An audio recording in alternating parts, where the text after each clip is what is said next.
The spring rains were particularly heavy this year, causing some of the forest beasts to flourish while others suffered. Unfortunately, the night saber and thistleboar populations grew too large. Shadowglen can only produce so much food for the beasts. Journey forth, young druid, and thin the boar and saber population so that nature's harmony will be preserved. So that's how they justify druids killing random wildlife, huh? Kill 7 young night sabers and boars. With a staff?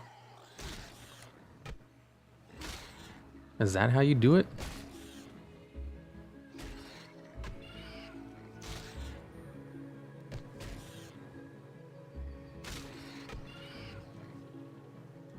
Hi, Hero. Hello there. Oh yeah, auto loot is not turned on by default. Okay, what is it? Interface options, auto loot. There we go. Whoa, I did a flip. Where's my cast bar at?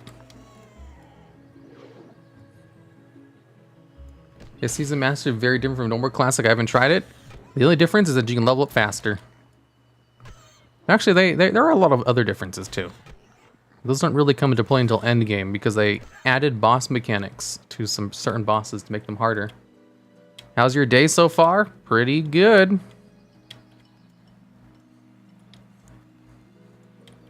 This morning I had a stream that I just did before this one where I read through Digimon cards. It's pretty fun. Digimon card games seems pretty fun.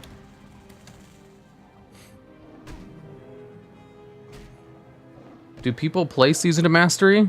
It has its own audience. I don't know how big it is. It's definitely not as big as the original classic. But I would assume it has its audience. You see, the reason I'm leveling my druid right now is because I need footage of a quest in Darkshore for a video I'm making. Specifically classic footage. And I really want to make a bear druid called Snorlax so that I can go sit in the middle of a road.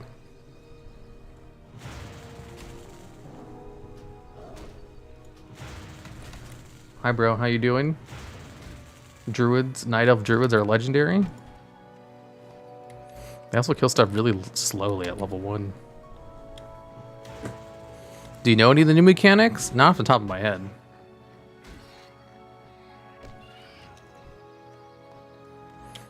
I played Dread.edu. It's absolutely packed there. Hey, I'm fine with it not being packed. It makes questing a lot faster. Because I don't have shared tags. Do you need any extra? Extra what? Want to play Season Master? I was alone with my sister and she quit on me.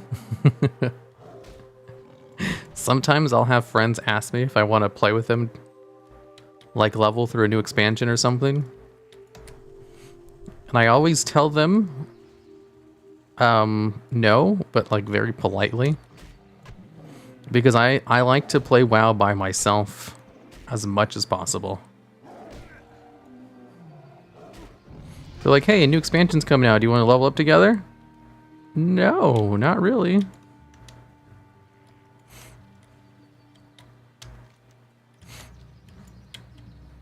I would much rather just do my own thing. Hello, Mr. Hero. Hello there. Find them in the cave to the north? No. Actually, I have been feeling autoloot didn't even exist back then. Not sure as though I have an unexperienced player. Autoloot was added towards the end of vanilla, which means it's in classic. Because everything that was added at the very end of vanilla is in classic. Because they, I'm already looking for the trainer. Blizzard plus Microsoft. Oh yeah, that's the big news that happened, huh? I forgot about that. Season Mastery Classic? This is Season of Mastery. Where the hell is the Druid trainer at? Blizz plus Microsoft. I don't know anything about Microsoft. It says talk to this person. There's not really a second level. Maybe it's on the outside? You have to walk up the tree? I have literally never been in any of the Alliance starting zones. This is all new to me. This way? I remember a tree similar to like this in whatchamacallit, in Mount Hyjal. That's about as familiar as I am with this. Looks like I'm still lost. You gotta go outside? Okay. Only way to join is during the stream? That's true, except that Discord link doesn't work. Only 9 more months until Season of Mastery gets wiped. Good. I'm Microsoft.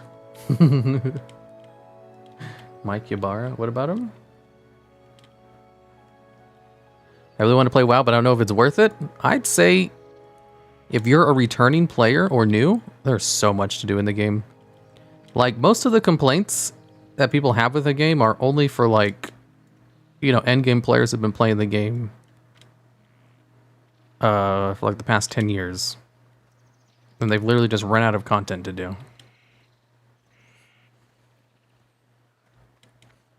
If you're a returning player, there's so much to do. It's ridiculous.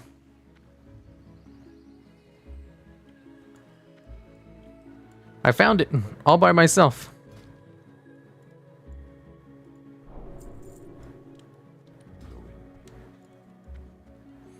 If I jump off here, I'm dead. I gotta run around. Man, that was difficult to find.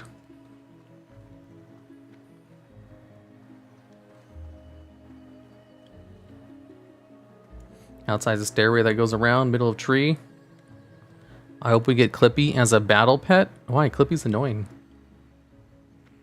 I have 10 Nelfs and gotta hate the starting zone. I've literally never done the starting zone before. This is the first. I've been playing this game for over 10 years and I've never done the Night Elf starting zone. Obviously, I've never done it on a classic either. Actually, my Iron Man character, my very first Iron Man character was a Night Elf. I have done the Cataclysm Night Elf starting zone.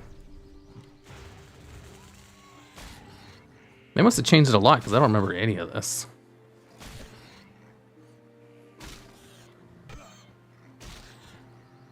Mike Ybarra, head of Microsoft Gaming. Microsoft Gaming? Isn't he the head of Blizzard?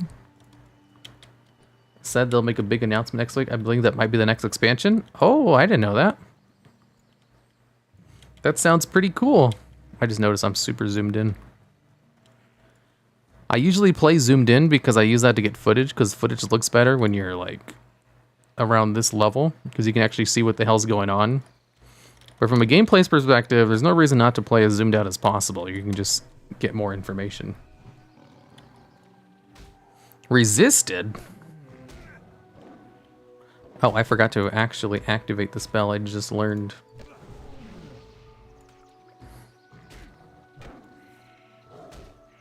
Ooh, Shadow Meld. Increases your chance to dodge by 1%. Nature resistance, dodge, Wisp Spirit. Ooh, Wisp Spirit. I'll probably never use that.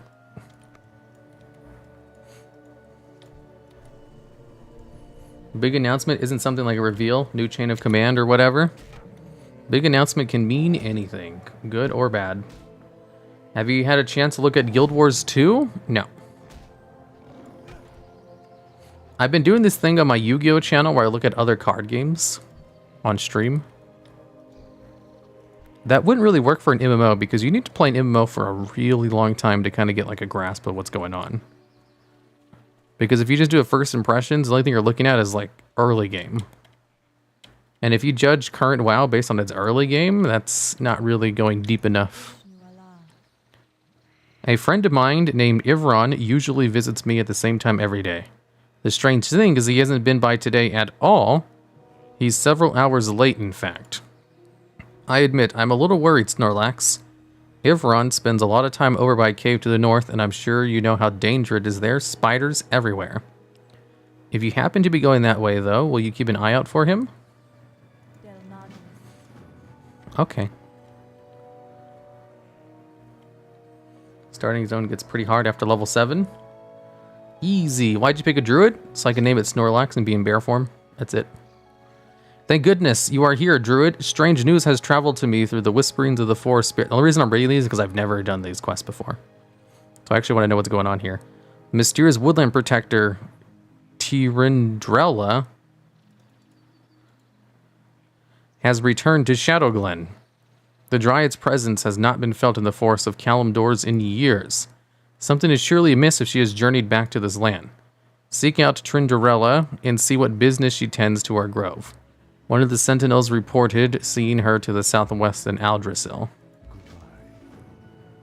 Dryads are rare? No, they're not.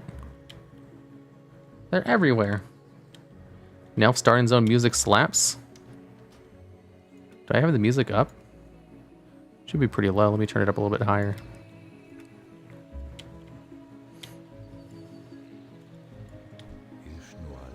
Ah, Beauty the Shadowglens. You performed your task well, Snorlax. This sigil was given to me by a messenger from our druid trainer, Murdant. It seems Murdant would have words with you, if you'd have a moment, and read it and bring it to him afterwards. Oh, I already know. I already went to him. Thinning the younger populations of creatures here in Shadowglen was a good start, Snorlax. There's still some work to be done. The resources of the forest will be depleted soon quickly if the problem is not addressed. Killing nature's beasts is necessary evil for the good of all we share the land. Venture into the forest and slay mangy nightsabers and thistlebores in the name of balance. It's funny how the druids ask you to kill stuff in the name of balance. Imagine if all the classic WoW quests were voiced. Dude, that would be awesome. Why don't they do that? Someone should make a mod that just has all of them voice acted. I'll read them all. I see you found me, young night elf. Melithar is a wise druid to have sent you. Something evil is brewing in the forests of Teldrassil.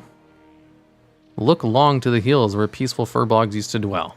They have deserted their homes and are amassing under the name of Gnarlpine Tribe. Only the corruption of wicked fell moss could cause such a transformation. The Growls and Grelkin have infested the area and are threatening the residents of Shadowglen. Engage these Growls and Grelkin, Snorlax, and see if they are indeed caught under the enchantment of the wicked Felmoss. Felmoss? I've literally never heard of Felmoss before. What add-on is that for the text and bubbles? That one is called Immersion. Once the add-on make the quest like that, Immersion. Maybe one voice acting NFTs become a thing? Dude, voice acting NFTs. I'm not a voice actor. I was gonna say I could sell some of those, but I'm not a voice actor. I remember I was doing some voice acting for a project that sadly got canceled. And man, did it just show how much lack of experience I have being a voice actor. I was like, I can do this easy. I read my scripts all the time. I was like, no. No, it's hard when you have to do something that someone else is asking you to do. It's like completely different. Because like when I read my scripts, I can do whatever I want because it's my videos. But when you're voice acting for someone else, it's like a completely different experience. Felmoss equals evil weed? Yeah, I don't know. Felmoss is made up. It's a made up thing. Other MMOs need to make this much area music in the game in many places. I mean, good music. Does every zone have its own music track? I thought there was like some shared ones. Night Elf NFTs, Pog. Can you pronounce your channel name? I've never known how to say it. The channel name is hirumaredx. I think in WoW, it would have been cool if they gave you minions starting up like in Warcraft 3. Minions? But you start off as a lone random adventurer, though. You can't really have a minion if you're a lone random adventurer. Hey, hero. Hello. I remember a project that got cease and desist from Blizzard because they didn't want people to voice act the quest. I'll voice act all the quests. With my amateur voice acting. I really want to take like a course on voice acting. Just so I can have some actual experience with it. Did you ever play Alliance? I have Alliance characters for footage, but I've never really played it.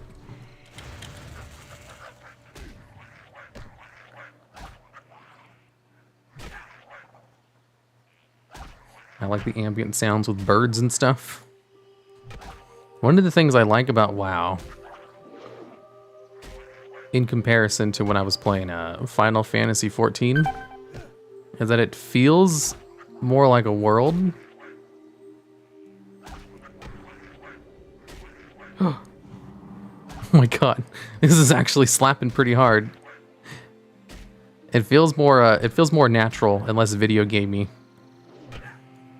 Because in FF14, a lot of the mobs are just kind of there waiting to be killed and really compact together. When I played New World, it was even better. WoW isn't the best at it. It's just they put in effort into it, and I appreciate the effort. You have a great voice. It's soothing to listen to. Why, thank you. You can use a voice changer for the female voices. The female voice changer is really rough. You want to hear it? I can show you. Hello there. It is me, hirumaredx, but with a female voice changer. It sounds absolutely dreadful. Let's go back to a normal voice. Okay. Yeah, it sounds awful, doesn't it? That's one of the best ones I could find. Please make this character into a balanced druid. No, it's going to be a bear druid. Mobs in 14 only exist to exist and sometimes have crafting materials. There isn't random trash item selling or flavor text in the world. I will say, like, the world building lore in FF14 is vastly superior to WoW. But, like, the placement of the mobs in the world is definitely better in WoW.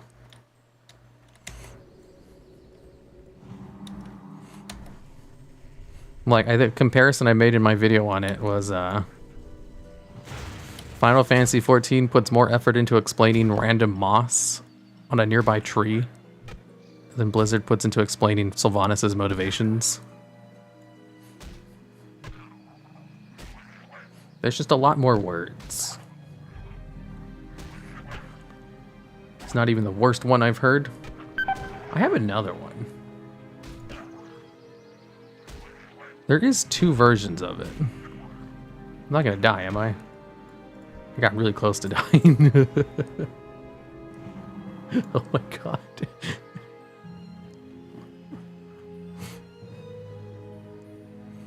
There's also... Nah, I don't need to show you that. You don't need to see all of them, the different voice changers. Do you have plans for more villains corners? Yeah, I'd love to make more. What I need to do is find an artist for it. Because the original artist I had has a new job. I've arrived and my pizza has been ordered. Ooh, I want pizza.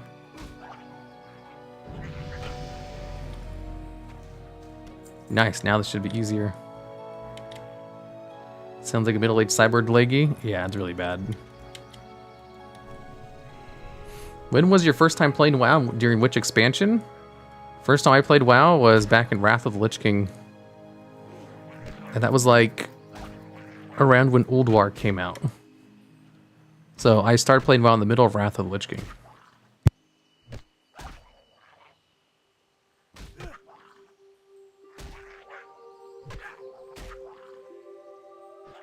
Now I want to hear different voices? No, you don't. They're all terrible.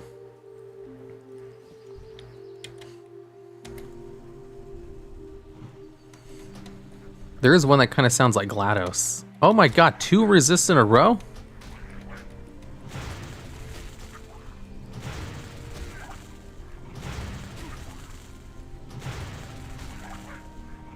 Oh my god, this dude hits like a wet noodle.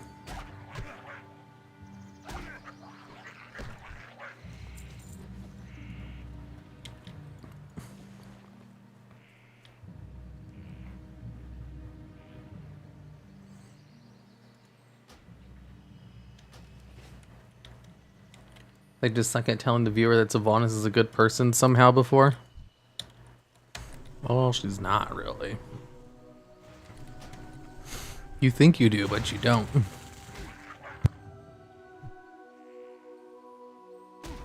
Hey man, I love your videos even though I don't play WoW anymore. Yeah, I hear that a lot. There's a lot of people who still watch the videos, don't actually play the game anymore. Imagine playing WoW anymore, like cringe. What are your predictions for 10.0? I'd be surprised if it's anything except Dragon Isles. They've given us very little actual information in game that it'll be Dragon Isles, but there has been more than none. Like, why would they take the effort to set up Dragon Isles in BFA if they weren't working on it already? Where's Jab now? I don't know what Jab is. I have offered to draw very bad stick figures for Villain's Corner? No. We need real artists for that. Do you have high hopes for 10.0? Do you think Blizzard can fix retail, or do you think nowadays that won't be possible anymore? Yeah, they can probably fix it. They don't really need to do much to fix it.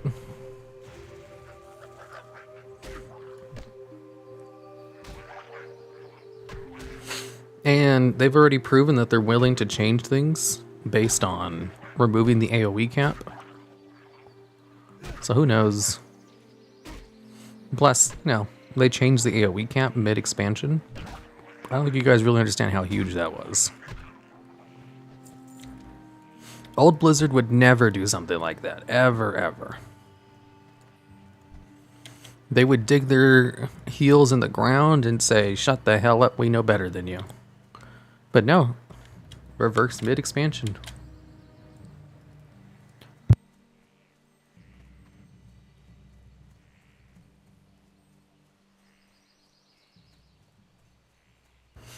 I have a real artist for you, Hiru.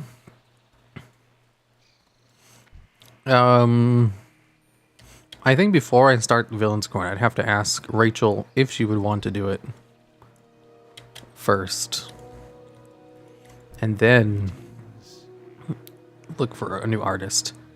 I came to Shadow Glen to observe the wedwood spiders that dwell in the Shadow Thread Cave. They are cousins to a much smaller variety of spider. I believe the World Tree had a profound effect on them, and I would like the specimens to study this case. First, I would like some of their venom. Gather webwood venom sacs from the spiders in the area of Shadow Glen to the north. I can examine them for the similarities to their venom's cousins. So you want me to kill them to take their venom? Okay. Go kill some boars and cat girls. I don't think they have cat girls in WoW. That's like an anime only thing. WoW is not very anime. It's more Western fantasy genre. Where anime fantasy has lots of cat girls. I can't wait for Wrath 10.0. Wrath of Clippy. I don't think that's gonna happen. Up the tree inside the building. All of my friends watch WoW related stuff and care for the game, but only one plays from just time to time. Yeah, that's odd. There's a lot of people who I know, because they tell me, or they watch the videos but they don't play the game or haven't played in years. Kind of reminds me of the people who post on like the r/WoW subreddit.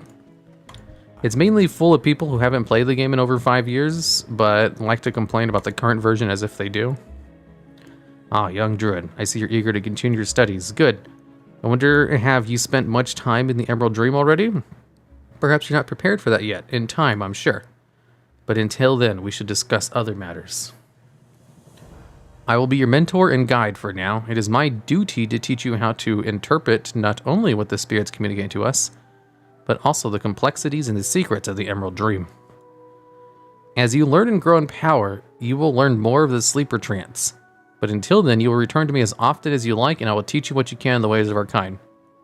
You know, I've never really understood why the druids go to the Emerald Dream so often. Like, what's the point of the Emerald Dream other than to have, like, a copy?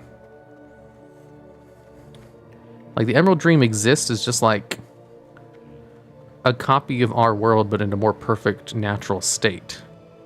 So why do the druids need to go to like a backup. Like I have all my files backed up, you know, like on some service that provides a backup, but I don't go look at the backup. It's just there. But Druids, like, it's a big deal to them to constantly go back to the backup. Like, I don't understand why they do it so often. Like, they do it so often that the Night Elf Society has developed a monarchy based around female leaders because the men are always asleep because they're in the Emerald Dream. Meditation, they spend like hundreds of thousands of years in the Emerald Dream. And there doesn't seem to be a practical purpose for it. Magic, it's not like a druid who spends all his time in the dream is stronger than a normal druid. Like, I really want to know what the purpose of druids constantly going to the Emerald Dream is. Because I don't see a point to it. Like, not only is there not really a point to it, and you know, from my point of view, but it's apparently a huge mega deal, like the most important thing to a druid. Your services to the creatures of the Shadowglen is worthy reward, Snorlax. You've confirmed my fears. However, if the Grells have been tainted by the Failmoss, one can only imagine what has become of the Gnarlpine tribe of Furbogs who once lived here. Should you find yourself in Dalinar, able druid, seek out the knowledge of the druid Arthas Bearmantle. Bearmantle? He shares our concern for the well-being of the forest. Like Brawl Bearmantle? Is he like Brawl's brother? I didn't know Brawl had any other family. Elves are like complicated architects. What's the best class? There is no best class. That's not how WoW works.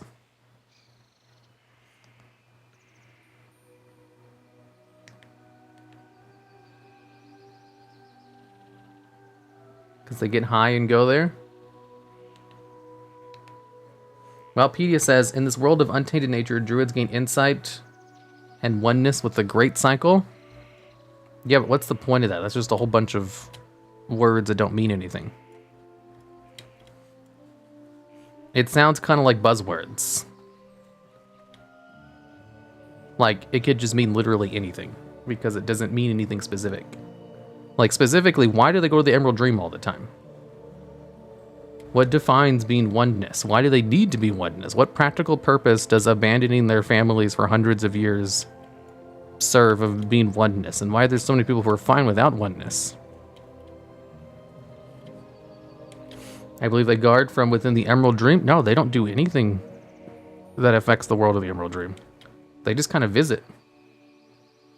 I love you. Why, thank you.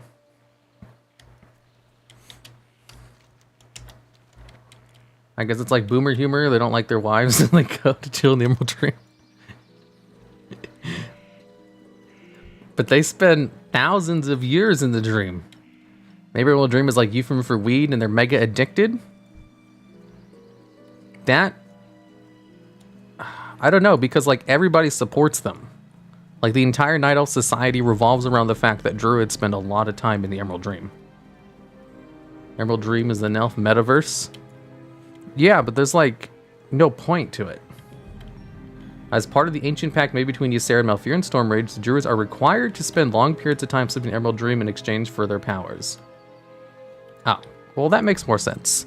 Like if they're literally forced to do it, that would explain why they do it, because otherwise there's no practical purpose for them to spend so much time in the Emerald Dream. I can't think of anything from mythology that is comparable to Emerald Dream, to be honest. Most of the stuff in WoW is just plucked from mythos and whatnot. Yeah, the Emerald Dream is random as shit. It's basically just a backup version of the world.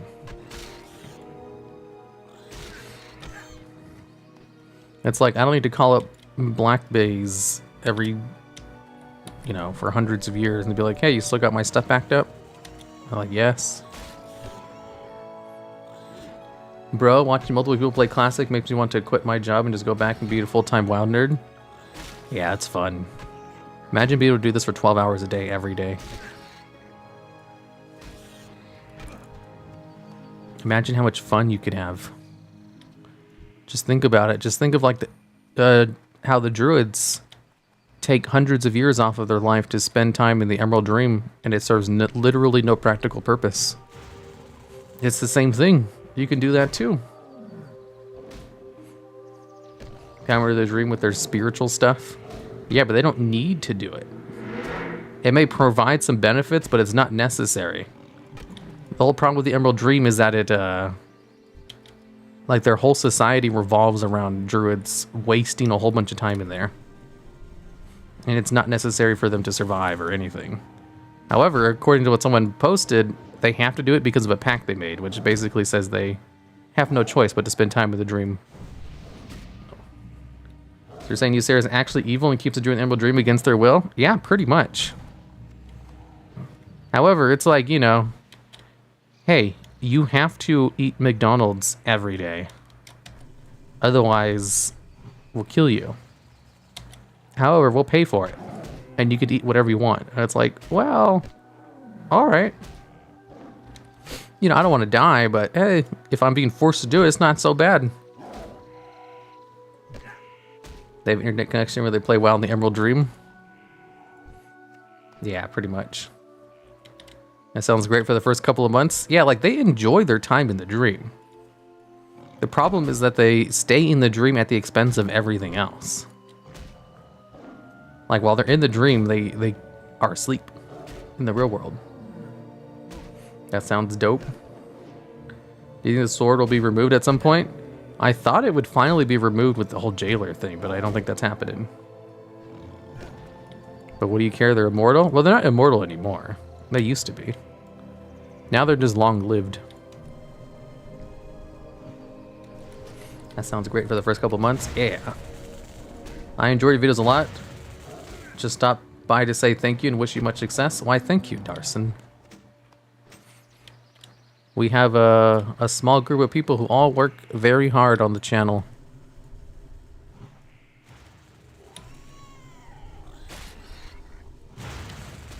So the releases might not be frequent, but when a video does come out, you can know that a lot of time and effort was put into it.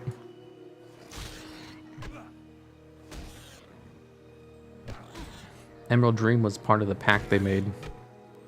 Yeah, it sounds like a pretty crappy pack, if you ask me. Here, I'm considering returning to WoW to play Classic. You think it's worth returning? Yeah, it's a lot of fun. You have to remember, like, there is a lot of people who complain about the game. But, like, 99% of those complaints are about endgame stuff that you probably won't even do if you're a returning player. And the reason they're complaining about it is because here's the secret. People who make World of Warcraft videos for a living, or stream World of Warcraft,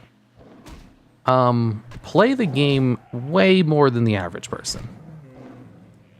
They're coming from an opinion of someone who's not a returning or new player. Not even a little bit. Their complaints are just in a completely different dimension than what you'll experience when you play the game.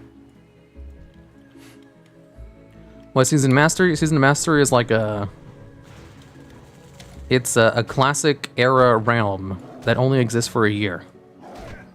Think of it like a season in Diablo, but one that lasts for a longer time.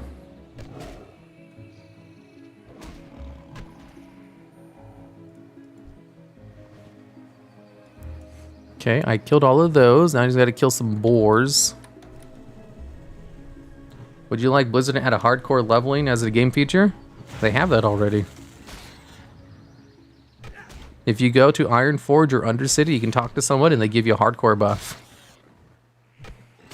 Where if you die, you lose the buff and you get a permanent debuff on your character. Your team is doing amazing. Videos are top tier. Why, thank you. The only problem is that they don't work fast enough. If it were up to me, we'd have 2 videos every week. Currently, it's hard enough getting them to give me 1 video a week. I need to go back to town to sell some stuff. Before I do that, I might as well just kill 2 more boars. This is just a kill, not a collection quest.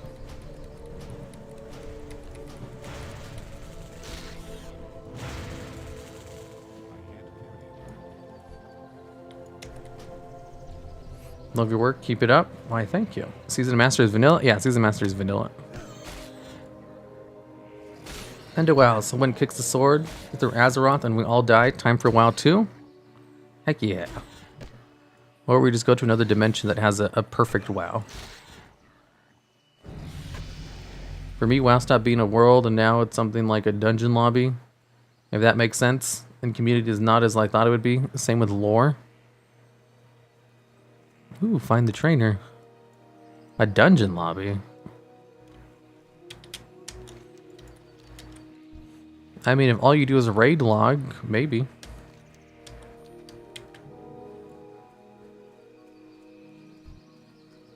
Also, yeah, the WoW community is hella toxic. I've found ever since a lot of people have been migrating over to Final Fantasy, there have been a lot more nicer people left behind. So hopefully all the toxic people left over to Final Fantasy and they stay over there. That'd be great.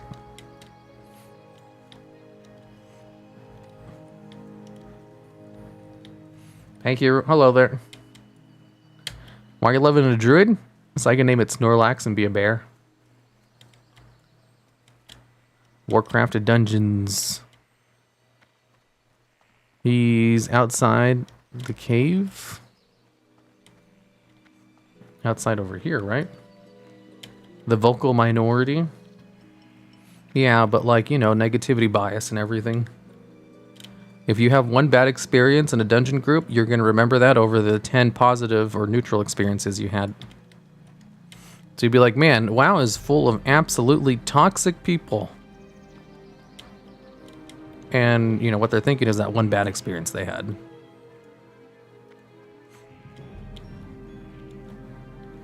Do you play Pokemon? Not really. Was it a mistake to let characters move from WoW Classic to TBC instead of copying? I don't think so.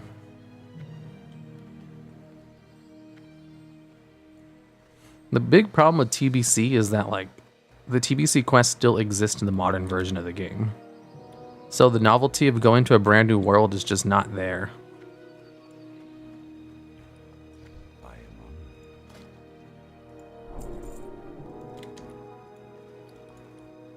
Crap. I forgot to sell stuff. What is your favorite WoW dungeon of all time? Probably Stonecore. Just because of how hard it is.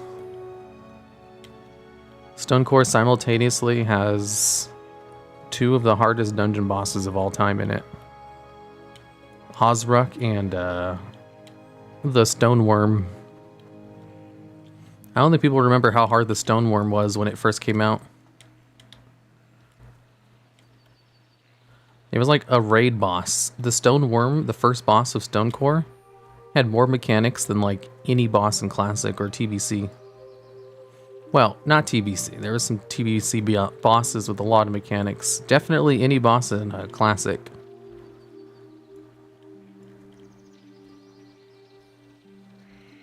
All the toxic bandwappers went to Final Fantasy XIV. Only people who enjoyed the game stayed. Yeah, I'm sure there's still toxic people in the game now. I feel as if there's less of them, though.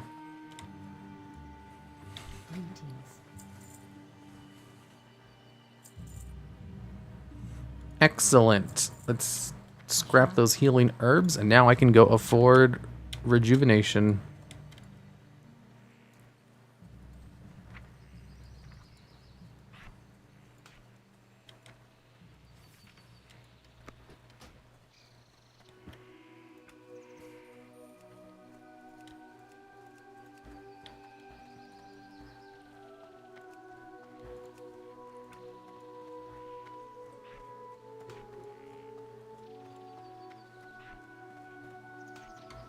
Stop yelling at me, I'm going to it right now.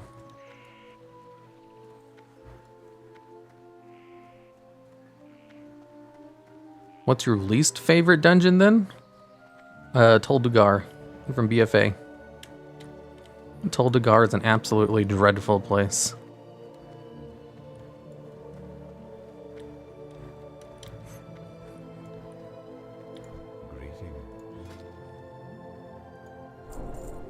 There we go. It was buggy too.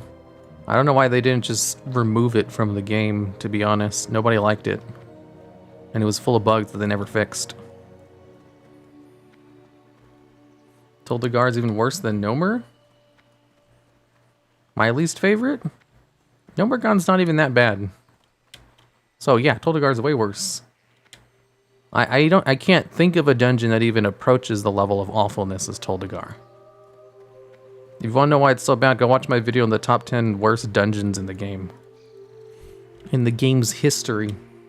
I'm pretty sure it's at number 1 or 2. I can't imagine something being worse than Tuldagar. And taking the top spot on the list. People complain there's so few quests in vanilla. I don't agree. They added grind spots. There's a lot less quests in vanilla than there are in the Cataclysm revamp versions. And a lot of the quests are garbage. Like, vanilla questing sucks.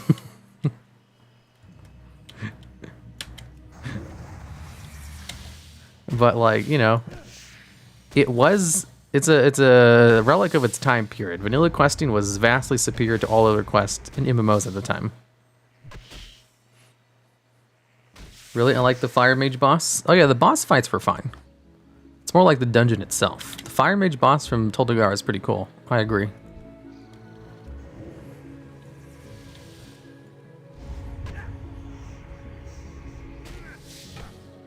I don't think Kata had hardcore dungeons would be much better if there was no RDF in the game, since they really had hardcore dungeon TBC. Love them.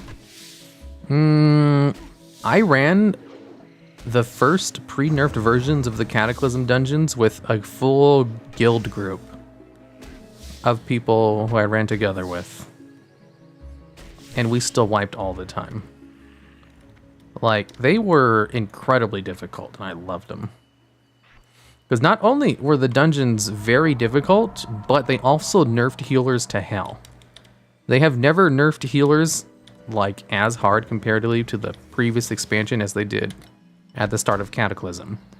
So, like, they had a combination of super difficult dungeons and really weak healers, which just was a perfect combination for making it super difficult for the casual player base who was used to steamrolling dungeons in the previous expansion. Because, like, Wrath dungeons weren't easy per se, but it was the first time, like, they were easier than TBC heroic dungeons, and you can steamroll them with your high-level ICC gear. And they also had the dungeon finders, so they were more accessible too. Like, more people in Wrath did dungeons than they did in TBC. So, like, the player base was just conditioned to speed-rolling dungeons. And they complained about how easy dungeons were. It's like, all right, we're gonna make the hardest dungeons ever in the history of the game. And then people were like, no, we don't like this. Turn it back. I was like, okay. Also, we're gonna nerf all the healers so that they're basically useless. Reputation tabards. Yeah, reputation tabards were able to exist because reputations were useless. The way they do reputations today actually makes rep a worthwhile thing to get. Because you can get like a box if you hit, you know, the epic levels of reputation, which give you a lot of really good things. However, back in Wrath, reputations were almost worthless, so they give you a tabard to just grind them out. So whenever people are like, man, I miss the tabard reputations, like, do you also miss reputations being worthless? Because you can't really have both. You can't have the reputation tabards and the good rep rewards that we have today.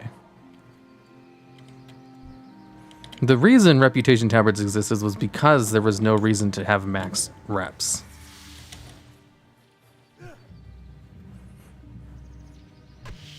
Always mad about the waste of potential and stuff. For example, Call to Raw City, Borealis, amazing, but not a lot of stuff happened there. I still need to do the lore of those zones. I don't actually know what happened. I had always planned on leveling an Alliance character through the zones and getting all the footage and reading the quest text. But it just never happened. I still plan on it. I just haven't done it yet. Hello, Hero. Hello there. It was not worthless. Remember, you can get interesting mounts. It was basically worthless. The mounts, the ones where you can get mounts from didn't actually have a reputation tabard. Like Sons of Hodir rep, there wasn't a tabard for that. So like if the reputations gave something valuable, they didn't give you a tabard for it.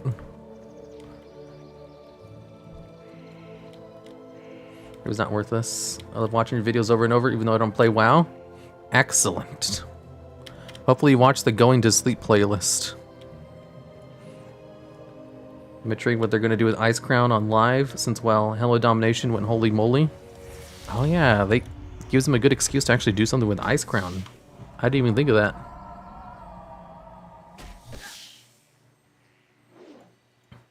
Oh yeah, I know about the basics of what happened over there, Fort Tadamus. I just don't know the... You see, WoW's storytelling is always at its best in like small quest chains. Like the overarching plot is usually super generic, so who gives a crap? But like the small confined quest chains are always the best storytelling within WoW. Like those are the stories I want to experience in Borealis. Or the whole zone of Kulturas. Because I've heard a lot of good stories about some of those micro quests.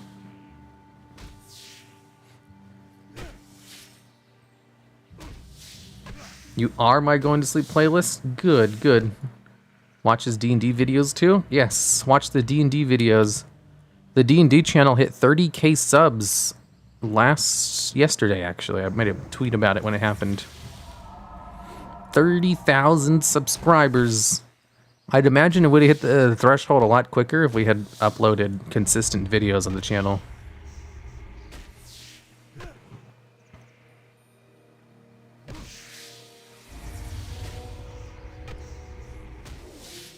Uh-oh. Let's refresh this. Oops, I accidentally turned off my auto attack when I was trying to turn it on. I don't play D&D, sorry, not for me. That's all good. I say that under the assumption that you do play D&D and are a D&D enjoyer.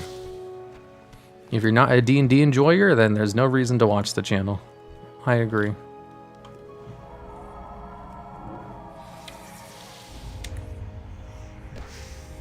True, our affiliation to certain factions is basically down to 3 reasons. If you started as either Alliance or Horde.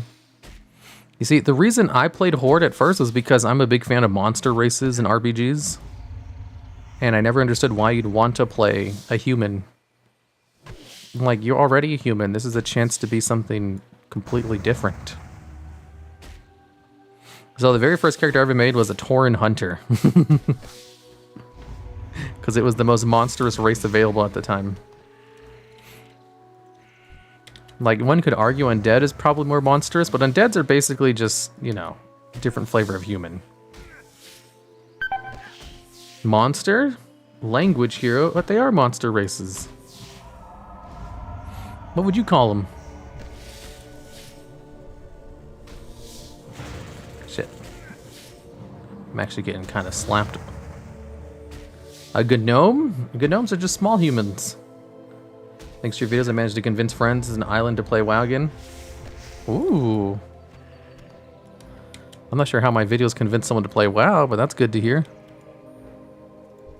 The main thing is, like, when I'm making a video, you know, like, the whole process that it takes to make the video means, like, I've read through the script and watched the video, like, 10 times. And at that point, I don't like the video anymore. Like, I don't like them at all. So it's really hard to judge a video, how good it will be after a while. Oh, I didn't read his quest and I wanted to read it. So like, you know, once the video's out, it's like, I've already seen this video a million times. I don't think it's a good video, but I'm sure someone might. However, sometimes I'm able to judge it. Like, I remember there was a video I made. I think it was one of the last top 10s I made. Something about the questing zones. The original draft of the video was done, and I was ready to release it, but I didn't like it. And as I was about to hit the go live button, I decided to scrap it and try again. And I think the video is much better because of that. Like, you can watch the original version of the video because I actually had it posted on Patreon and on the YouTube channel membership page. So anyone who has access to that, I'd highly suggest watching the original version of it and then the remade version. And you can see just how much better the new version is. His quest is that he's poisoned, so you gotta get him to the antidote. Oh, okay. I started playing Hearthstone today, it's pretty good. Wow. I don't know how much I want to talk about this, but I might have some Hearthstone-related content coming soon on a new channel. If you're a fan of my World of Warcraft video top 10s, you might be interested in this. Okay. You need more venom. Unfortunately, we can't capture a live spider. True, that is unfortunate. I guess I'll kill it. Okay, I'll be right back.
Hello there. Hype for Cataclassic? They're not gonna do Cataclassic. I'd be very surprised. Nobody has nostalgia for Cataclysm. And Cataclysm was one of my most nostalgic expansions because I know life the game in Cata. I don't think even I would care for a Cataclassic.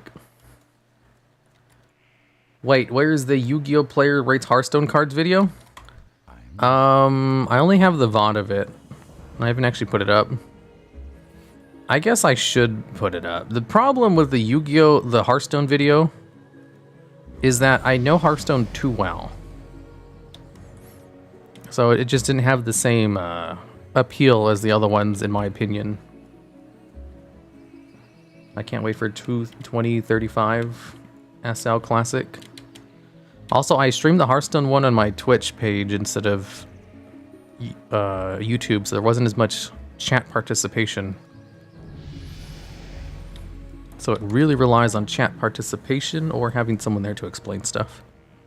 Oh dear, I've always wondered why I hadn't seen Larion yet today. I've always warned him about those spiders.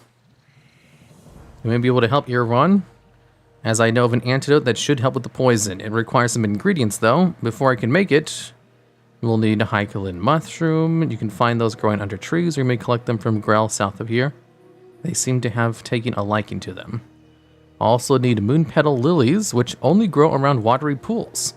The last ingredient may prove the most difficult. From the very spiders that poisoned Everon, collect webwood ichor. Good luck. Okay. Wow, my thing just started lighting up. Cata was the first time I hit max level. Whoa. Dang, that was a long collection time. Okay, it's Twitch, so I'll check it out. I don't know if it's still there. I think it might have happened more than 2 weeks ago.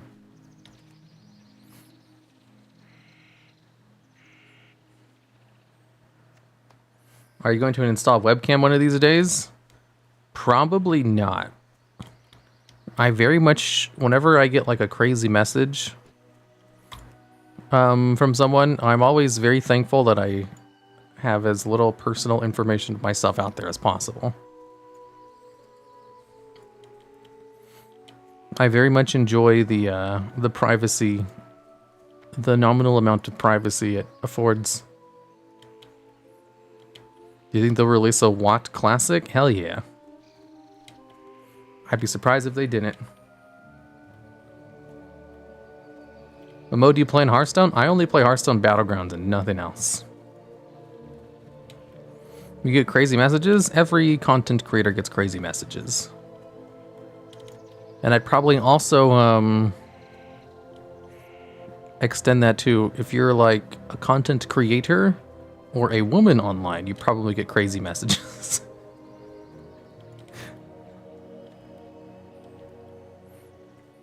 You ever gone to BlizzCon? Yeah, I've been to BlizzCon twice.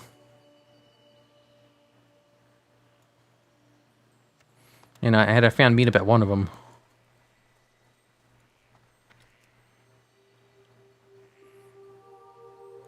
Though I do appreciate the other game videos. Excellent content. Ooh, do by any chance watch the other channels too? Battlegrounds is the only mode where you don't have to spend ridiculous amounts of money to do anything. Yeah, I'm not sure Blizzard really likes how popular Battlegrounds are. Because it really overshadows the rest of Hearthstone. Like, if you go on Twitch and watch Hearthstone, everybody's just doing Battlegrounds. And Battlegrounds is the mode where you don't really have to spend any money on it. There's one pic of him that knows exists online. I took pictures with pretty much every fan who came to meet me at the meet and greet. It's just only one of the fans actually posted the pictures online. So if you really want to be disappointed by what it looked like, you can find it.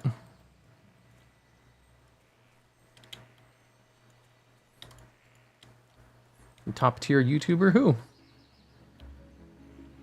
I would have loved some more lore build-up in WoW. On why you, as a random adventurer, suddenly become able to defeat a world soul and randomly go to hell back. There is a lot of build-up. It's called, like, all of the previous expansions. Like, there is a continuous story being told for your adventurer player. Like, in Wrath of Lich King, you're known as the person who went to Outlands to stop Illidan. In Outlands, you're known as the person who, like, stopped a whole bunch of threats that were going to end the world in Azeroth. And then in Cataclysm, they make a big deal about how you helped stop the Lich King. They're like, man, you're the dude who stopped the Lich King. And the Lich King made a big deal about your character too. It's like, you guys are literally the best champions in the world. And my whole plan was to groom you guys to be as strong as possible so that I can kill you and raise you as my personal army of destruction. Because if you were able to kill all of my bad dudes, you'll make a really good undead army so that I can use you to stop the Legion. And if you were special enough where Arthas wanted you, well, you're kind of special at that point. And then after Cataclysm, they make a big deal about how, you're like, hey, you literally stopped a dragon who was going to tear the world apart. You're a big deal, holy shit. Like, it's just been accumulating over and over. Like, your character, canonically, has just accomplished amazing things. And then it eventually got to the point where, like, yeah, you're like the champion of your faction. You're a big deal, and in fact, you're such a big deal that we're going to have plot points which use your status as the champion in order to accomplish our goals, which they weaved into the story in BFA. The problem with your character, like, I was actually in the middle of making a video about it. I'm not sure if it's going to come out, but like the whole consensus of it is that your character that you play in the game is simultaneously one of the most important people in lore and also completely replaceable. And the line between most important and replaceable is drawn completely arbitrarily. That's one of the problems with like the storytelling. Is like it makes sense for your character to be a big deal. But also for them to just ignore you when it's convenient is not a good idea. If anything, your character should be a much more bigger deal than they really are. And they should not just be ignoring it when it's convenient. However, from a gameplay perspective, it's pretty hard to write, you know, your character being the best, biggest thing ever. I get why they do it. Most people don't even really care. Like, hardly anyone notices that they do it. But it is something they do, and it is kind of a problem with lore. The PC has died twice in lore now. Arthas and Argus have both killed us. Yeah, that's true. Canonically, your character has died twice. Demon Hunters potentially died 3 times. Yeah, canonically, an undead Death Knight has died 4 times in lore. My 3rd favorite Yu-Gi-Oh! Custom card YouTuber is streaming. Peace out. Wait, did you mean 5th best? 3rd? There's other custom card reviewers? It's really inconsistent though. Final Fantasy XIV does it way better because the story doesn't forget every 5 quests. Yeah, 100% true. Like, it is a big deal unless it's inconvenient to the story they want to tell at that moment, in which case they'll forget that you're actually a big deal. And since they do it so consistently, everybody's just kind of used to it. Do I need to go into this cave? Apparently I do. Yeah, now Lich King has made a puppet of the bald nipple guy. Lich King Arthas lost his value. Well, I mean, the bald nipple guy... It makes sense why the Lich King would be his pawn. Like, the Lich King started off as a pawn. The Lich King's initial lore was that he was a pawn who went rogue. That's the whole lore of the Lich King.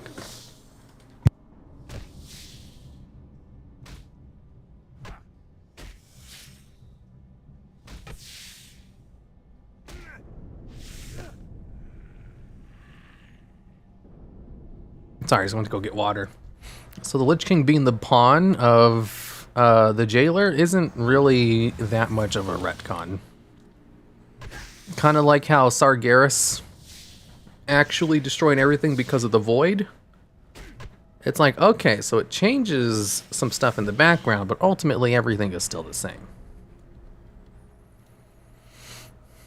Also to toxicity, I wouldn't say WoW community is toxic in game. It's mostly toxic on Reddit and YouTube. It's always been like that. Difference is WoW and Final Fantasy is a rate of interaction.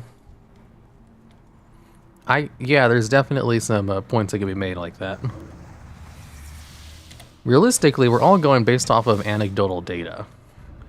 And anecdotal evidence is heavily skewed towards negativity. Because of negativity bias.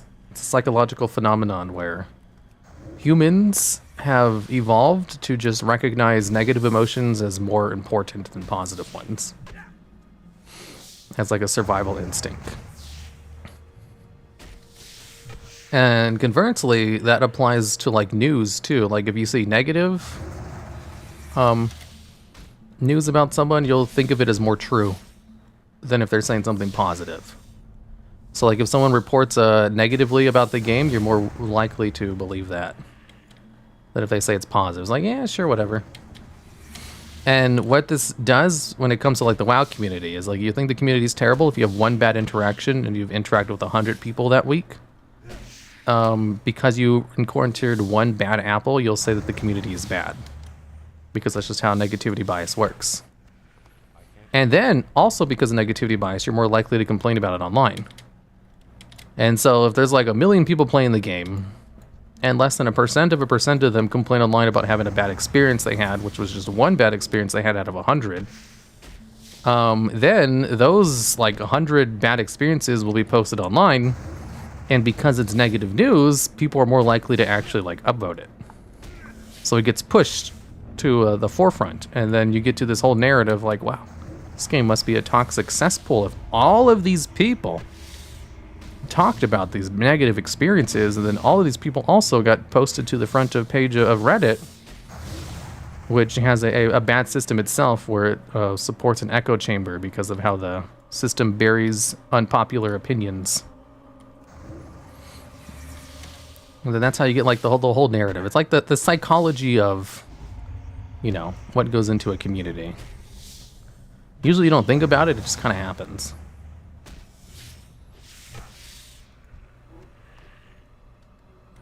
Do you like RPG elements in Classic? Not really. Having professions mean more, having to buy portals, lumber, heading. No, I think it's all kind of tedious. Like, in my opinion, all the RPG stuff is more fun in theory than it is in practice. Like, it's real fun to talk about the RPG things like in a video and be like, man, you had to feed your pet, but you only had to feed them specific types of food. And if you wanted to train your pet how to bite harder, you'd actually have to go out and find other pets that can bite. It's like, it's actually just tedious. However, if there's not, like, I don't like them to have no RPG elements either. I think there needs to be, like, a balance of some RPG elements and some just, like, no RPG elements. I think current WoW doesn't have enough RPG elements, and I think Classic has too many. There needs to be a nice little balance in between both of them. Witcher 3 is a good RPG made that is also modern. I don't think I've ever played Witcher, but I've heard nothing but good things about it. Hey, Hiru in chat. Hello there, Kalina. Incoming 40k scenario. How am I supposed to take a future story seriously when I know it can retcon anytime? Because when they do retcons, they don't retcon major things. It's always just like stuff where it doesn't matter very much anyway. I actually have a video on the channel called Every Single Major Retcon in WoW's Lore. And even the biggest retcons are like, well, this character's personality is actually a little bit more happier than they used to be. Like when they retcon Aegwynn. Basically all they did was retcon some of her motivations and personality traits. It's like, wow, that's bad, but it doesn't really change anything. If you know the overall story, it's going to stay the same. They just like, when they retcon things, they don't change everything. You don't have to relearn everything from a retcon. You're just like, oh, well, I guess that recontextualizes things, but it doesn't change anything. And if you want to see all of them, just watch the video. I literally have a video going over all of them. Something you should know. The antidote. It will only remain viable for 5 minutes. You must get him to him in time. Oh, I gotta go run. I have to run to him. I have 5 minutes. Ah! Your lore videos are amazing. Thank you for sharing all the stories. Yeah, I want to do more. I was in talks with the Flying Buttress to basically move his lore series from his channel to my channel. But he's not super keen on the idea for obvious reasons. But that would be a good way to get a bunch of lore on the channel overnight. Alternatively, just go watch Flying Buttress. Great things from you, Snorlax. Shut up. I have to go turn this in. Stop talking to me. I'm gonna go ignore this and go turn this quest in because that timer is stressing me out. My dad and his friends were from the first generation of gamers, like they created their own TTRPGs. And we're all beta testers in WoW. By the time we counted, they all quit as they didn't like how all the RPG elements got removed. Yeah, I guess RPG elements are very, subjective. In my opinion, feeding your pet is tedious. Tedious is a word which is describes something that's not fun to do.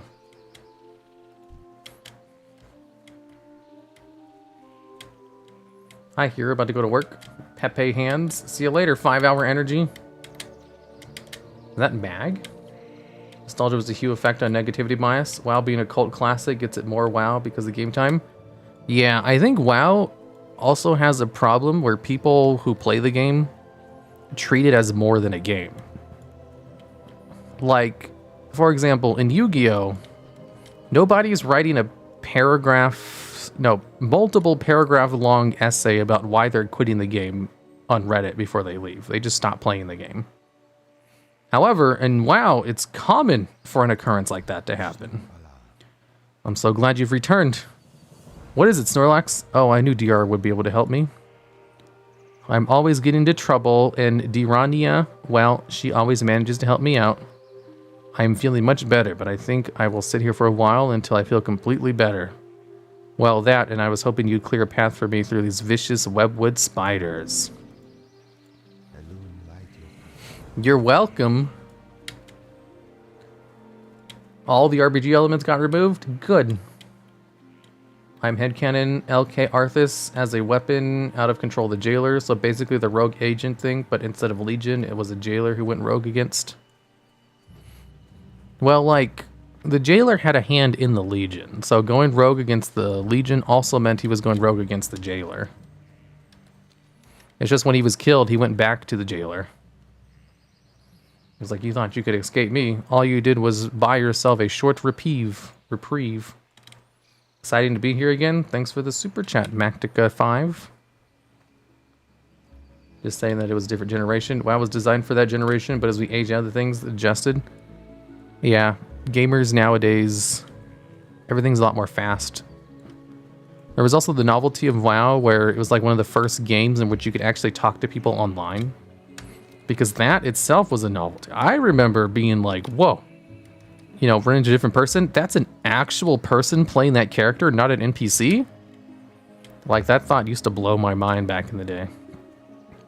Nowadays, like, ugh, I wish nobody was around.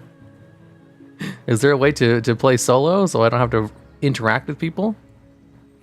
You know, complete 180. It's so weird to level my classic hunter. Well, I leveled a hunter all the way to 60 in classic WoW. So man, can I tell you, it was fun the first time, but just became tedious eventually. Kind of a lot of RPG elements. I still see Bop as near perfect expansion. I just had so much fun, both from a gameplay perspective and lore perspective. Man, I think like my only real hot take with WoW is that I did not enjoy Mist of Pandaria very much. I was not a big fan of the aesthetic or the lore. I did like how my class played. Dispriest and Mop were pretty broken. But I didn't really like any of the aesthetic. It was just not my thing. And the lore seemed kind of stupid. Like, looking back on it, it's like, yeah, it was like probably one of the best lore additions they've ever added to the game. But I don't really like the lore very much. I acknowledge that it was very important. And it added a lot of good stuff down the road. But like, the actual content itself is just not my cup of tea. Nordrassil? We can't go to there.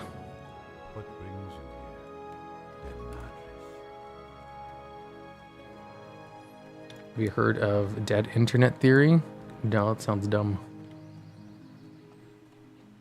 Maybe because in the past, due to the charm times, really where I learned English, WoW honestly connected the best friends due to WoW. Yeah, I met like the friend I've known the longest. We've been friends for like over 10 years now. Like, I met her in WoW. I can either learn Wrath rank 2 or Thorns. Obviously, I'm going to learn Thorns. Can I sell some stuff? Is there like a vendor?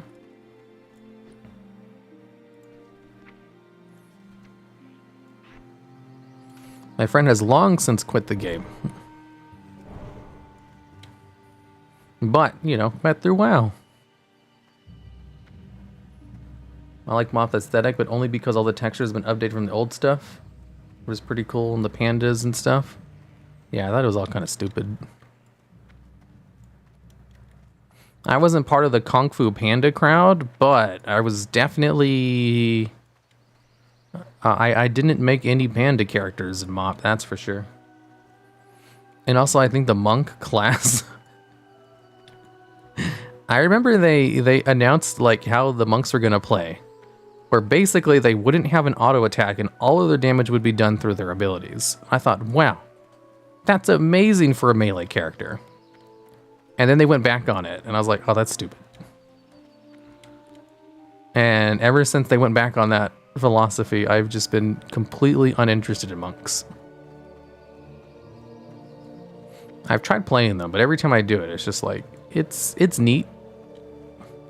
I like the mechanics of combos, but man, the original version of it, I'm still let down from it, like to this day, all these years later.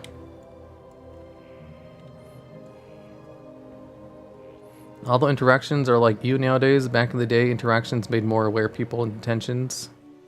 Like I'm more aware of scammers thanks to MMOs. Well, I've been scammed in WoW once. There was one time a dude who's like, hey, I have a code for game time and the Spectral Tiger mount. And I was like, I'm hesitant. Sure, I'll buy one of your codes first because I can afford to lose the money. He gave me the code, I turned it in, and it worked. I was like, oh, wow. This is legit. So I bought another one, and it worked. And then I bought a Spectral mount, and it didn't work. And it's like, hey, this one didn't work. He was like, okay, I have another code. He gave me another code, and it didn't work. I was like, this one didn't work either. He was like, okay, well, I've already given you two. Can you give me the rest of the money, and then I'll give you a third code to try? And I was like, well, your first two things worked. Sure, why not? And he gave me a third code, and it didn't work either. And then he stopped talking to me and logged off. And then eventually the game time for the first two got retracted because he like canceled the transactions. I was like, oh, I just got scammed out of a whole bunch of gold. Oh well, I was going to quit the game anyway. I think this was around Mott where I was thinking about quitting, so I didn't really give a shit about the gold I had. Imagine falling for a scam. No, I knew there was a possibility it could be a scam, but I didn't care. So I was like, might as well try it because, you know, I had a ton of gold. Like, I just had mountains of gold. I used to play the auction house like it was my second job. I had so much gold, I didn't know what to do with it. So I could afford to lose it. And boy, did I lose it. A scam for a code Spectral Tiger for 750 gold? Depends on the time period of when you got scammed out of that, because 750 gold is not a lot. Which expansion had the most enjoyable lore for you? Personally, I'm up for Alternate Universe Draenor. Most enjoyable lore? Yeah, Alternate Universe Draenor would be for me too. The lore in the questing zones was amazing. I don't know what the hell they were thinking after that though. Like, if you look up the lore for Ishkar and Gunnar, man, A+, best storytelling they've ever done. Especially Gunnar. Like, if you watch my video on, you know, my April Fool's video about why WoD was the best expansion ever, I was 100% serious about the Gunnar section. I was like, man, this gives me another opportunity to just, you know, gush about how good Gunnar is. I'm leveling in Frostfire right now.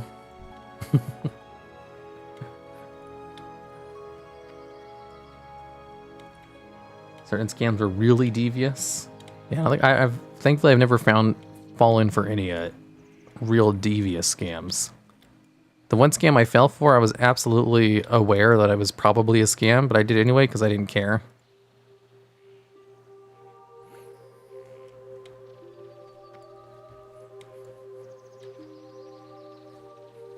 You aren't a WoW player if you haven't been scammed? Well, then I am definitely a WoW player. Good night, Hero in chat. Good luck with the stream. See you later, Vikran. What the hell is Gunnar? Go watch my WoD video. I put the most amount of effort into the Gunnar section because it was my favorite. Low-key, the whole video was just an opportunity to talk about Gunnar again.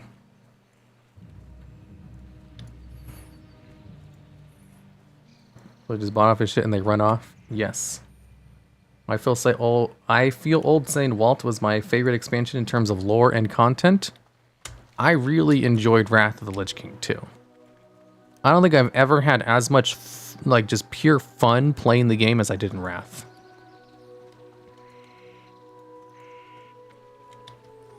That and Garrison's isolating people. I love the isolation. I hate talking to people.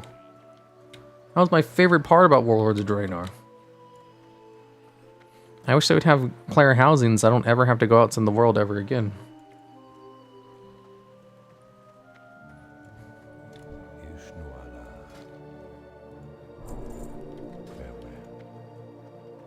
Wrath was a blast from the past.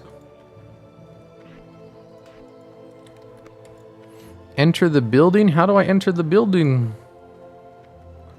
Can I hop down? Probably, but I don't want to risk dying. Going to the garrison is like going to my room. I loved it. Where is Gunnar in the Shadowlands? Psst, Blizzard forgot about their best character. Although the reason Gunnar is a good character is because he eventually dies. If he hadn't died, there wouldn't be as much impact. Unfortunately, he needs to stay dead in order for his greatness to be left intact. So they should never bring Gunnar into the story ever again because he needs to stay as a short-lived character. You know, as they say, the brightest stars live the longest. They burn out the quickest. Player base quit anyway, so screw those whiny twats. I mean, you do kind of need a big player base to keep the game running. Is the timeline now effed for lore because of WoD timeline? No, the WoD timeline happens at a different, like, timeline. So, like, it doesn't really do anything unless you bring someone from that timeline to our timeline. Think of it like a different dimension. That happens to, like, have a lot of similarities to ours. Where is this dude I have to talk? Oh, those big stairs over there. WoW multiverse? There is a WoW multiverse. The whole point of the Legion is they're like a multiverse threat.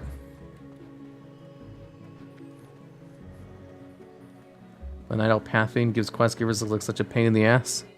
Yeah, it's kind of difficult finding all these quests because of all the... Oh my goodness, it's not here either. The very top of the tall tree inside the building. How do I get up there?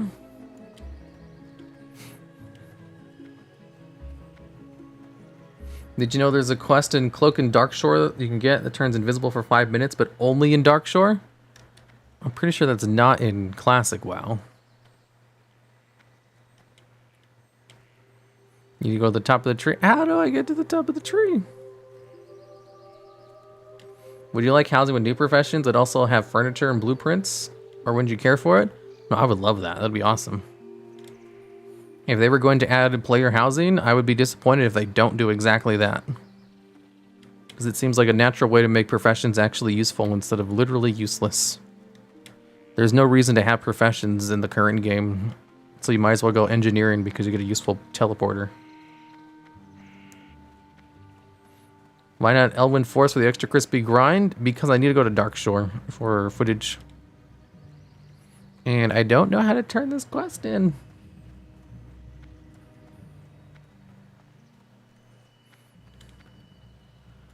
I don't know, player housing would be heaven for weird RP players? Yeah, true. Where you were trained keep going up? That's what I thought it was. It's just I thought it was somewhere else first. Well, there was more I could speak to you of the Moonwells of Teldrassil. I must send you along. I have poured the vial of water you brought to me in the vessel to bring to him. Seek out Korthris. You will find him at the Moonwell in Dolinar. Follow the road south from Aldrassil out of Shadowglen and continue to follow the cobblestones as the road turns west. Mind you stay on the road though, Snorlax, there are dangerous beasts in the forest. You can't tell me what to do. The Night Elf starting zone looks like a pain. I've heard so many stories of people playing as a Night Elf to start off with and getting lost and deleting their character. Or not figuring out how to get off the island.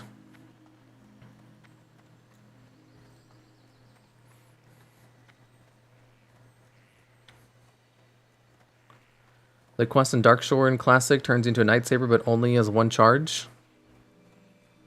Now.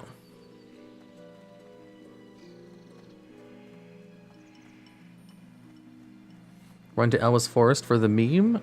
There's a meme about that? What add-on do you use for the quest text? Immersion.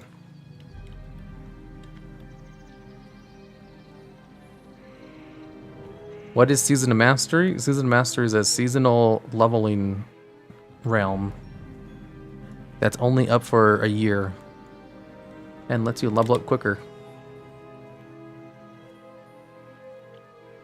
We need a .immersion command. What server is that? I'm not sure what server I'm on right now. I don't have the bot updated.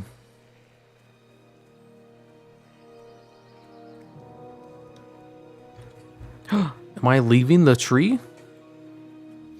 I thought you didn't leave until level 10.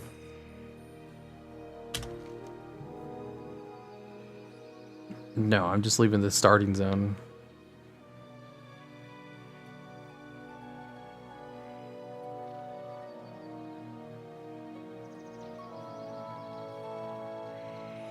Give me a second. I'm just ordering my dinner.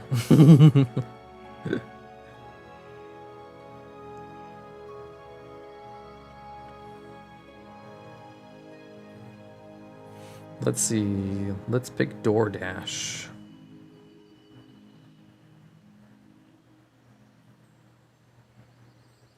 Because, man, am I starving.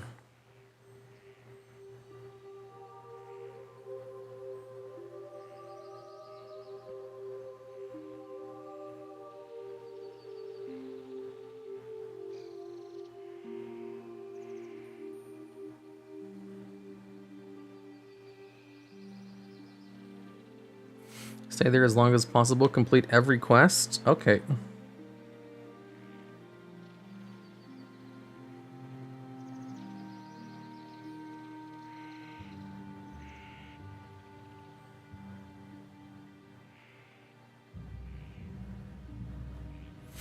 Man, you know what I really want to do is just play Master Duel all day. But after the stream, I have to set up a NordVPN ad for one of my Yu-Gi-Oh videos. And then I have to finish a D&D script. And then I can play Master Duel for the rest of the day. Greetings, young druid. Can you offer me aid? I have a package of herbs that I must deliver to the town of Dolinar. But I still have business with the druids of the Shadow Glen and cannot leave. Can you deliver this package for me? I must be sent to the innkeeper along to the south. I want to try doing a creative ad for the Nord spot, though. But I don't have any good ideas. Because I know Nord allows you to be more creative than the others' ads do. It seems like it'd be fun. What's Master Duel like? Master Duel is excellent. Super fun. If you're into Yu-Gi-Oh, you'll love Master Duel. With NordVPN, no one will be able to steal your deck information. Send your enemies to the Shadow Realm. That's so cringy. TCG with the OCG ban list, pretty much. However, it's also an official online sim, which is a big deal. Because there hasn't been one since 2012. And the one in 2012 sucked. What is Yu-Gi-Oh? Yu-Gi-Oh is a trading card game. And one of the 3 most popular in the world. There have been so many Hearthstone pros being confused by Master Duel. Yeah, it's way different than Hearthstone. It's a satyr. What is a satyr doing over here giving quests? These are evil. All satyrs are inherently evil. They were born evil. They're literally evil incarnate. Look at his ugly face. What's his quest? Eager for work, I see. Lucky for you. A day never goes by that I don't wish I had a fledgling druid to perform my bidding. You see, Snorlax, I can make you very happy and provide you with the things you never dreamed of having. But in order for that to happen, you must bring me certain items. My business in the forest often requires certain reagents. ... Fetch me 3 Night Saber's fangs, 3 stringent owl feathers, and 3 swatches of web-wook spider silk. Let's keep this our little secret, Night Elf. Okay.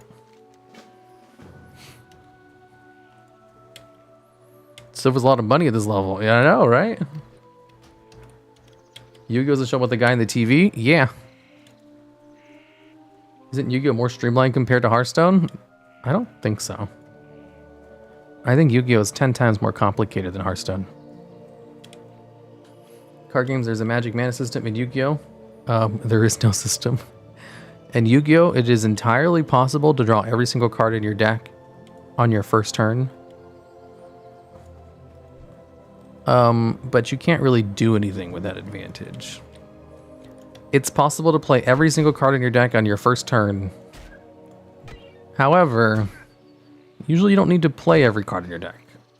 Just like 15 of them, and you're good to go.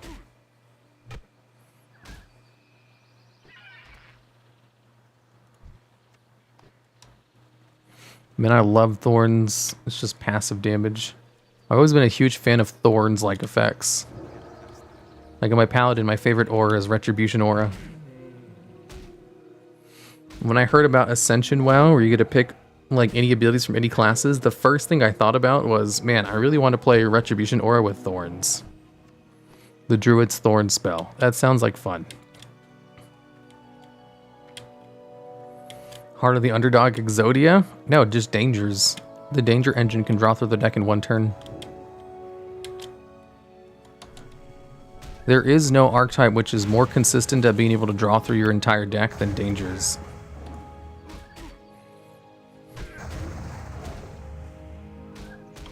Oh yeah, I should use Rejuvenation. Look at me passively killing things. Thanks to Thorns. I love it.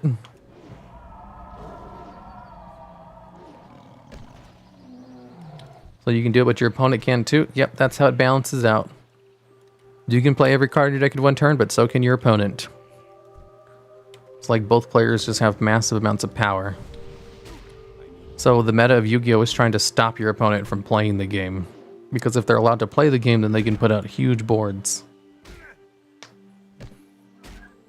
So like a monster that's able to negate other card effects is one of the best card effects in the game. Damn it, why'd you resist it? You're an owl. How do you have arcane resistance?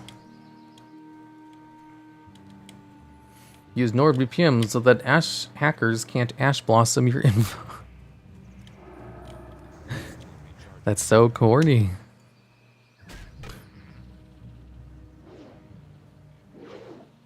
Resto Druid slowly killing people in duels over 15 minutes with Thorns and Kata. Look. Every time he hits me, he takes 3 damage. And it only deals 7 damage in attack. I've never caught any of your live streams before, but I have been wondering for years, what is going on with your font choice in your UI? The font choice in my UI? Do you mean the numbers for the damage? That's just the default. I haven't changed it. I know it's a weird font, but I'm used to it. Man, I don't think it's too distracting. Like, if it was bad, I would get rid of it just because it's bad, but I think it's fine.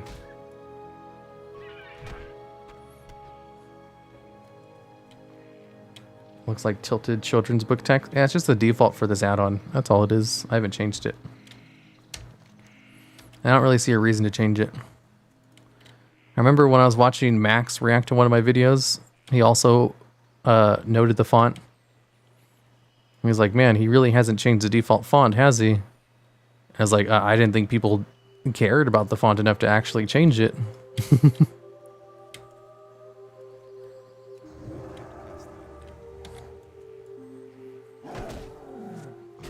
Are you gonna go for Soul of Iron? Yeah, that's why I'm trying really hard not to die.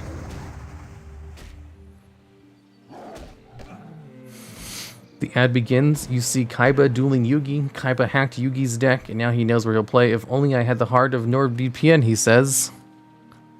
You see, for the ads, you can't use copyrighted characters in them.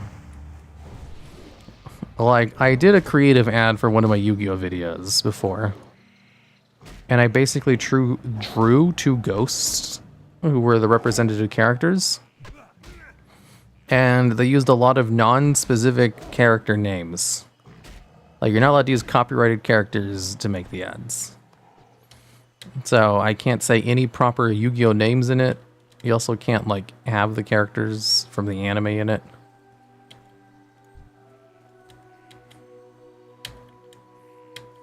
Why you're not casting Wrath? Because it eats my mana like crazy. And it's more time efficient to just not use it. Because, like, the amount of time it takes me to sit and drink water after every couple of pulls to get the mana back is not saving me enough time of just auto-attacking.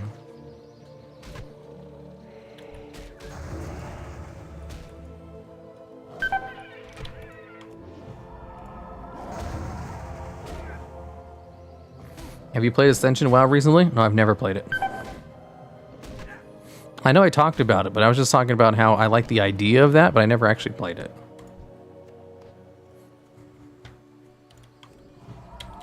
Like, I barely have enough time to play regular WoW. Why would I want to play an illegal server version of it?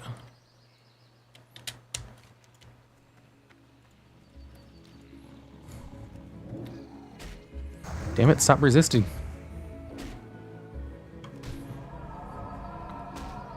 NFTs of Zodiac Trident because banned Dragon Mummy deserves it. NordVPN shuts down the Millennium. No, you're not allowed to talk about Yu-Gi-Oh characters in ads.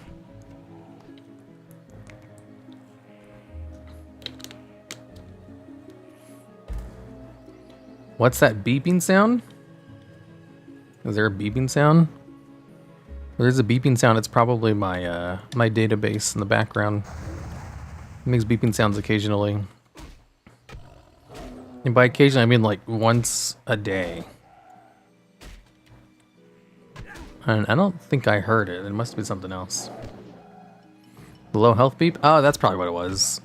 I was like, yeah, because the beep went off like before my stream earlier today. Thoughts on Microsoft buying out Blizzard? I don't know enough about how Microsoft runs things to know if it's bad. But I do know enough to know that it's probably not bad. It's just like under new management. Blizzard has always had a parent company. And a lot of the problems with Blizzard are just Blizzard's own fault. So if Microsoft is known for like not allowing Blizzard to be stupid, then that's good. Because a lot of the problems with Blizzard were just their complete lack of professionalism internally. Which is just crazy to hear some of the stories that were going on. It's like, this is a real company, right? How the hell were any of these things allowed to fester? This seems like really easy things to fix if you just have a competent manager in charge. It's like, well, I guess that's what happens when you give a whole bunch of gamers big positions and big companies. Well, there's also been kind of bums at management. Yep.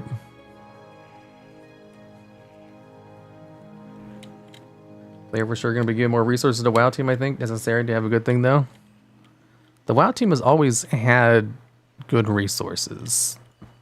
Like, people like to blame Activision for a lot of WoW's problems, but it's most likely just WoW. You know, the Blizzard team themselves doing everything.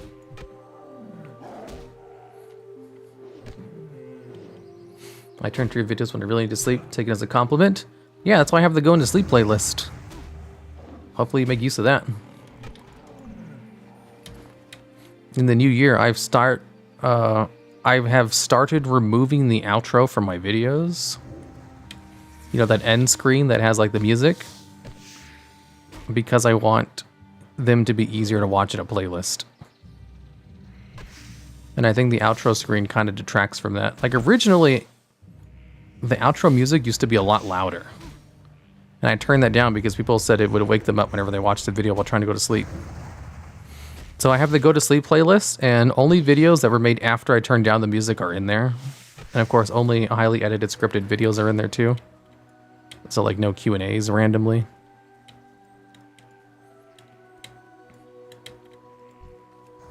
And recently I've been just removing the outro altogether. The thing is, you need gamers to run a game company if you want to make good games, but also gamers are terrible at talking to people IRL, so you can't let them run things. Yeah, like, you need gamers to make a good game, but you also need business people to run a business.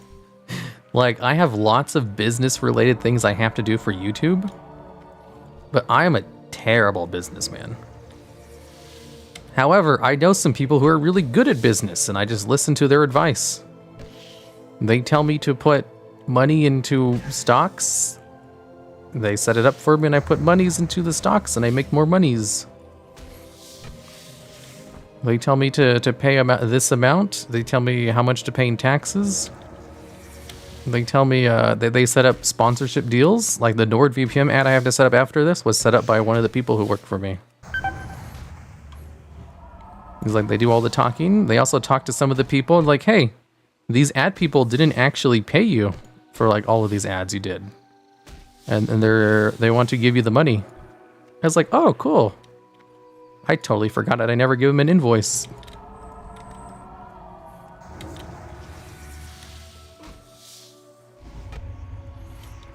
You're like, let the business people do their business things while I just stick to being creative. Or as creative as you can be, who's someone who primarily makes top 10 videos. A lot of the...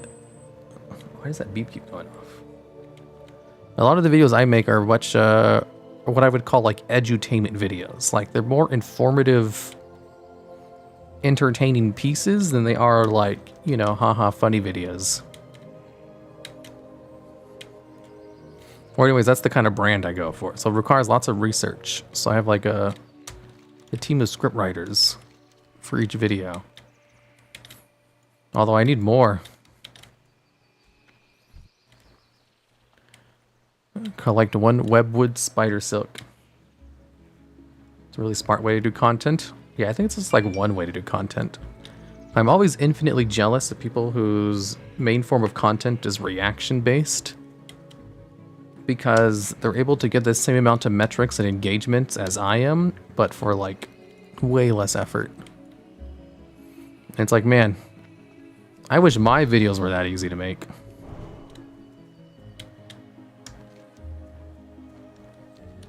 One more spider. I targeted the spider, but I can't see it anymore.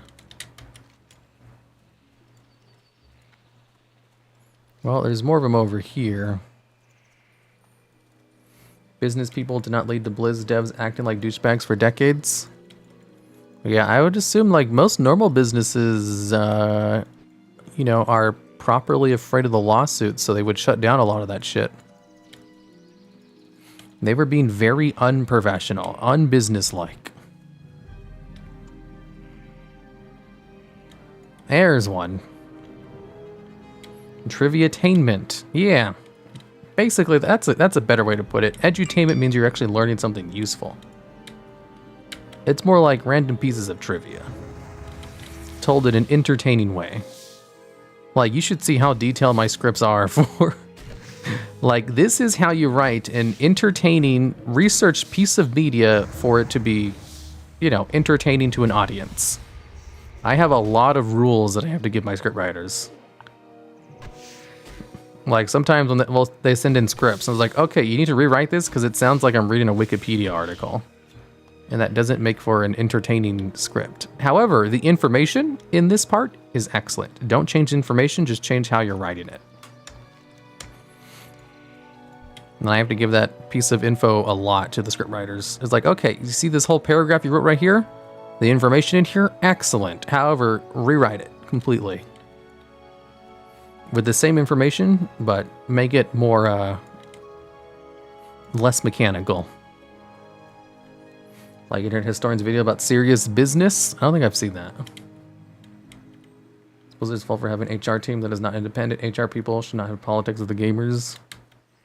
I don't know enough about how HR runs. Don't touch me. I'm a bad business person.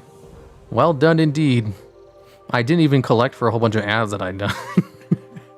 Because I just forgot. Who would have ever collected that I, Zen Falhoof, would have a night elf to do my bidding? Certainly not me. But so it goes, this beloved worlds. 3 cheers for the naive and gullible.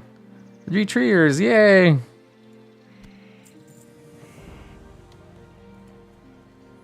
What a nice surprise. Wake up, greetings from Japan, hero. Hey, Rai. Sometimes it's the way you say things that appeals to people. If you read things like a robot, it's not interesting. People have something to tell, something like that, they shine your eyes.